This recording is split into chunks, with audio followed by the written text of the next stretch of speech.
नमस्कार मित्रांनो, मी विजय पाटील गुरुजी, शिक्षण विस्तार अधिकारी, पंचायत समिती मिरज, जिल्हा सांगली. आज अधिक ज्येष्ठ त्रयोदशी श्री शालिवान शके 1948, शनिवार दिनांक 13 जून 2026. आज आपण आलेलो आहोत चंद्रभागी काठी श्री क्षेत्र पंढरपुरातील होळकरवाड्यात. छत्रपती शिवरायांनी स्वराज्य निर्माण करून स्वाभिमान निर्माण केला. त्या स्वाभिमानाच्या पराक्रमाचा सुगंध आज अफगाणिस्तान आणि पाकिस्तानच्या सीमेवर असणाऱ्या अटक शहरापासून भारताच्या कटक शहरापर्यंत जरीपटक्याची कीर्ती ज्या ऐतिहासिक घराण्याने पसरवली त्यातीलच महत्त्वाचं होतं होळकर घराणं.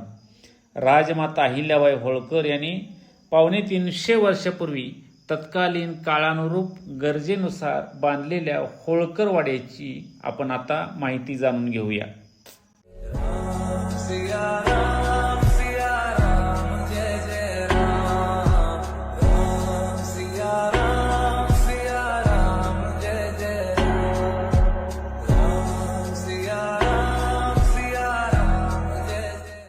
नमस्कार, मी विजय पाटील गुरुजी, शिक्षण विस्तार अधिकारी, पंचायत समिती मिरज.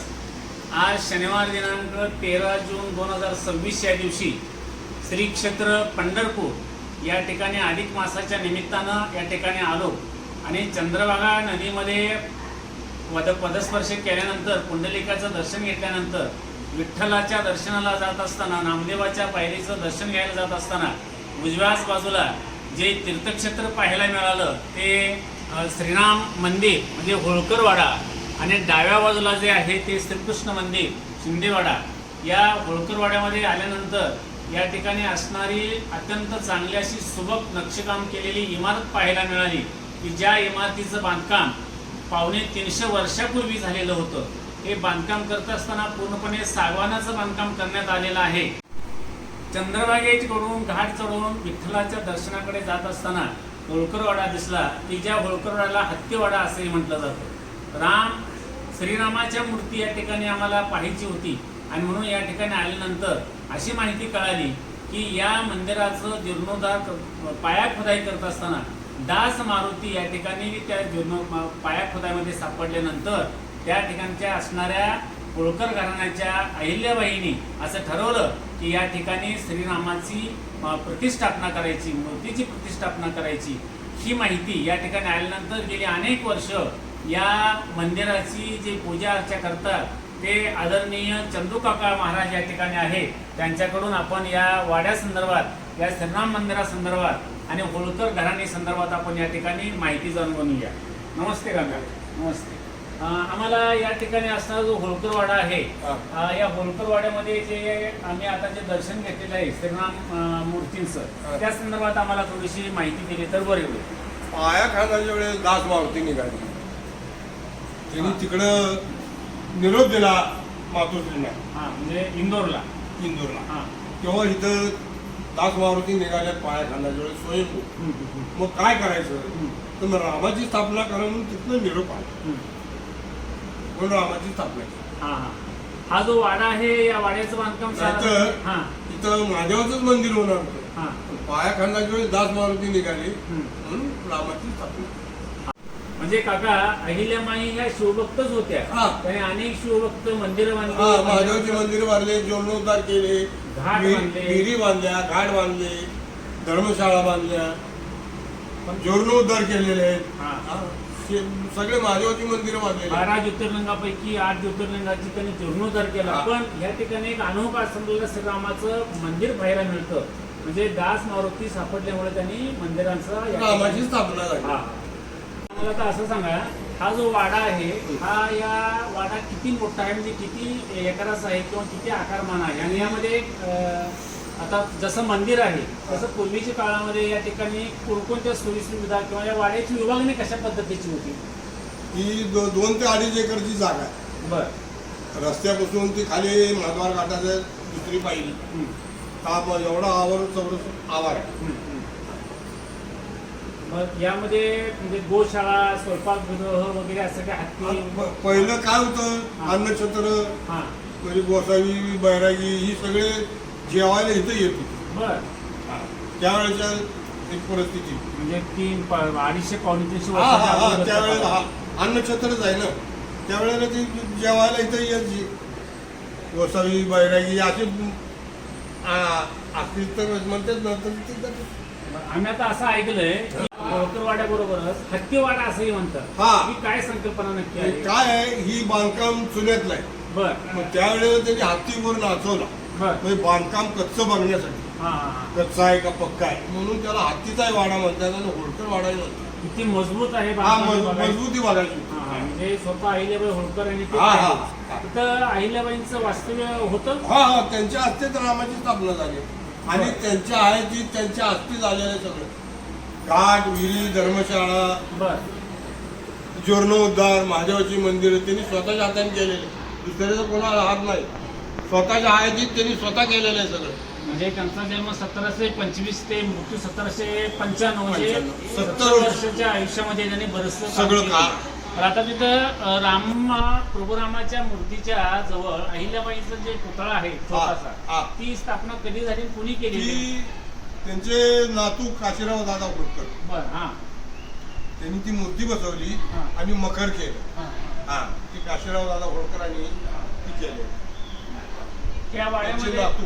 नातून या वाड्यामध्ये आणखी असं कोण कोण येऊन राहिलेलं आहे? म्हणजे आम्ही असं ऐकलं की गाडगे महाराज असतील हा. किंवा अन्य असं कोण हा कोण असे राहिले? संत येऊन गेलेले आहेत सगळे. बर बर सगळे संतांच्या गाठी भीती इथं सगळे रामाचे दर्शन करूनच गेले. हा, हा, हा. आणि पलीकडे जो वाडा आहे तो शिंद्यांचा वाडा काय? शिंद्यांचा वाडा. म्हणजे शिंदे आणि होळकर हे उत्तर हा. भारतातले.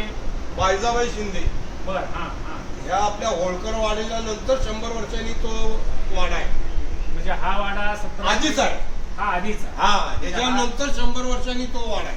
म्हणजे हा वाडा 1754 साली सुरुवात झाली आहे. हा आणि 1768 अडुसष्टला साली रामाची स्थापना झाली. त्याच्यानंतर 100 वर्षांनी तो वाडा बांधला ते. शिंदेचा वाडा बांधला. म्हणजे होळकरला इंदोरांच्या होळकरला जेवढं महत्व आहे तेवढंच आपल्या ह्या होळकर वाड्या पंढरपूरच्या वाड्याला सुद्धा महत्व हा आहे. मग बरं, आज ह्या शाखाच आहेत सगळ्या सकाळ- कन्याकुमारी पासून रामेश्वरापर्यंत. हा आणि प्रत्येक ठिकाणी त्यांनी ही केलेलेच आहेत. मंदिर बांधलेले आहेत. गोकर्णमाळेश्वर आहे, रामेश्वर आहे, हा उज्जैन आहे, हा काशी विश्वेश्वर काशी मंदिराचे विश्वेश्वराचं रुद्र- आहेच, हा, वापगाव आहे, वापगाव आहे, चांदवड आहे, चांदवड आहे. म्हणजे असे घोषणेश्वराचं जेजुरी मंदिर आहे. वगैरे. हा जेजुरी तर कुलदैवतच आहे. हो हो होळकर हा मोठं केवढं मंदिर आहे ते खंडोबा. जेजुरीचं. हा, हा हा. म्हणजे मोठं महात्म्य त्यांनी तीर्थक्षेत्र असल्यास तरी हा. आणणाऱ्या वारकऱ्यांना, सांप्रदायिक लोकांना, तीर्थक्षेत्रांना, आंधळी पांगळी जे आहे त्यांना राहण्याची सोय त्यांनी हा केली. आणि येण्या जाण्याच्या रस्त्यावर त्यांनी विहिरी बांधलेल्या आहेत. बर अजून माणसं पाणी पितात. अजून विहिरी चालू आहे. अजून विहिरी चालू आहेत. पाणी आटलेलं नाही. अरे वा. म्हणजे त्यावेळेचं त्यांचं तंत्रज्ञान हे आधुनिक तंत्रज्ञानापेक्षा प्रगत होतं. जास्त जास्त. आणखी एक माझ्या वाचनात असा आलेला आहे हा. की हा 250-250 वर्षापूर्वीचा हा वाडा असून सुद्धा त्यावेळची असणारी हा. जी सांडपाण्याची व्यवस्था या वाड्यातली आहे ती अजूनपर्यंत चोखोप झालेली नाही. नाही नाही नाही नाही दगडी आहे सगळं. बर चिरेबंद हा. आहे पण अजून पाणी कुठं थांबत नाही काय नाही. नाही हा. कळतच नाही कुणीकडे जाते हे काय. 250 वर्षापूर्वीचं जे बांधकाम केलेलं आहे हे नक्षीदार असे हे टोळ्या आहेत, हा. बर्ग्या आहेत, किल्च्या आहेत, यातनं पाणी बिलकुल खाली येत नाही नाही खाली येत. म्हणजे त्यावेळेस सुद्धा एक प्रगत हा, हा. तंत्रज्ञान होतं असं म्हणायला हरकत नाही. आताच्या पेक्षा त्यावेळेला किती माणसं हुशार असते. हा हा त्याचं ज्ञान त्यावेळेचं आणि आताच्यात किती तफावत आहे बघा. म्हणजे आता माणसाला नीट दुरी लावायला येत नाही. बरोबर. आणि इथं जर बघितलं सगळी एक लेवल दिसेल तुम्हाला सगळीकडे. सगळीकडे. या कोपऱ्यापासून त्या कोपऱ्यापासून एकच दिसेल. हा. खूप छान. म्हणजे छत्रपती शिवाजी महाराजांनी स्थापन केलेलं 1645 साली स्वराज्य हे खरं अटकेपासून कटकेपर्यंत नेण्याचं काम ग्वाल्हेरचे शिंदे असतील, इंदूरचे होळकर असतील, धारचे पवार असतील, बडोद्याचे गायकवाड असतील यांनी केलंच. पण यामध्ये सर्वात महत्त्वाचा वाटा जो होता तो मल्हारराव होळकरांचा होता. आणि त्यांच्या सूनबाईंनी ही खूप मोठी लोकोपयोगी कामं केलीच पण न्यायदान सुद्धा त्यांचं उत्तम होतं असं आमच्या वाचनात आलेलं होतं.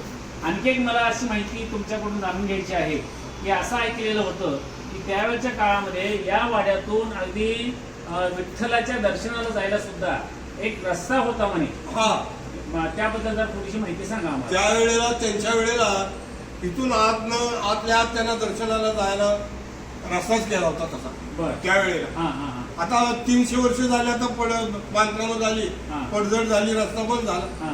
हा. का हा जो वाडा आहे हा. हा चंद्रभागेपासून अगदी 50 मीटर अंतर सुद्धा नाही, इतक्या जवळ आहे. मग मला असं विचारायचं आहे 1951 चालेला 2011चा सुकाळ असेल, महापूर असेल किंवा 2011चा आलेला मोठा महापूर असेल, या महापुराचं पाणी या वाड्यापर्यंत किंवा या वाड्यामध्ये कधी आलेलं होतं? आलेलं नाही अजूनपर्यंत आलेलं नाही. हा.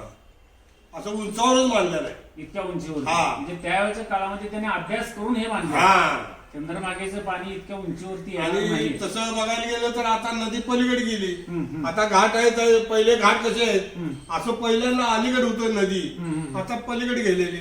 हा, म्हणजे नदीची जे खनन वहन भरण ही हा. क्रिया असतात हम्म. ते नदीचं पात्र थोडंफार बदलत असतं. बदलत असतं, हा. नदीचं पात्र थोडंसं पलीकडल्या बाजूला आणि तसं बघायला गेलं तर आपण चोफाळा म्हणतो. हम्म, हम्म.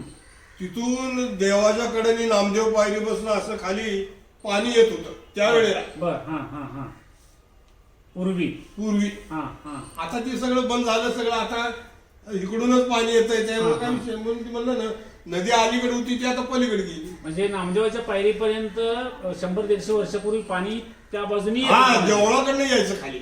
असं ही माहिती आम्हाला नवीन ऐकायला मिळाली. ठीक आहे. तुमचं आता वय किती साधारण? आता माझं वय 77 आहे. अरे वा, खूप खूप धन्यवाद. 77 वर्षामध्ये सुद्धा तुमचा आवाज खडखडीत आहे. हा. प्रचंड ज्ञानाचा संचय आहे. म्हणजे या रामाची पूजा अर्चा वगैरे तुम्हीच हा, करता. त्याची नित्य कृपा, नेम. आईचा आशीर्वाद. धन्यवाद. खूप खूप चांगली माहिती दिली. खूप खूप धन्यवाद. आभार आहे. होळकरवाड्यामध्ये साधारणपणे 1725 पासून अहिल्यामाईंच्या या होळकरवाड्याच्या नंतर याच कट्ट्यावरती त्यावेळेला होळकरशाही पद्धतीनं लग्न होत होती. पुण्यश्लोक अहिल्याबाई होळकर, मल्हारराव होळकर, खंडेराव होळकर, तुकोजीराव होळकर, यशवंतराव होळकर यांचा पदस्पर्श या वाड्याला आणि या लग्न मंडपाला, या कट्ट्याला सुद्धा झालेला आहे. ज्या वेळेला होळकरशाही होती, पेशवाई होती किंवा कोणतीही राजेशाही, अगदी छत्रपती शिवस्वराज्य असेल, त्यावेळेला सुद्धा जी वाहतूक असायची किंवा सैन्य दलामध्ये लढाई करणं किंवा एका ठिकाणाहून दुसऱ्या ठिकाणी जाणं, यासाठी हत्ती, घोडे, उंट याच्यावरूनच वाहतूक केली जायची किंवा मालसुद्धा एका ठिकाणाहून दुसऱ्या ठिकाणी पोहोचवला जायचा. ज्यावेळेला विश्रांती असेल किंवा संध्याकाळच्या वेळेला घोडं बांधण्याचं काम, ज्या पागा असतील तर त्या घोडे बांधण्यासाठीच त्यावेळच्या काळामध्ये मंदिरं वास्तू बांधत असताना, हे वाडे बांधत असताना या पद्धतीचे घोडे बांधण्यासाठीच या अशा कड्या त्यावेळेला तयार करण्यात आल्या. या ठिकाणी आपल्याला दिसतात की या ज्या कड्या आहेत त्या त्याच वेळेच्या काळामध्ये आहेत. म्हणजे त्यावेळेचं असणारं जे लोखंड आहे हे किती मजबूत प्रमाणामध्ये होतं याची तुलना आजच्या लोखंडाशी आपल्याला करता येईल.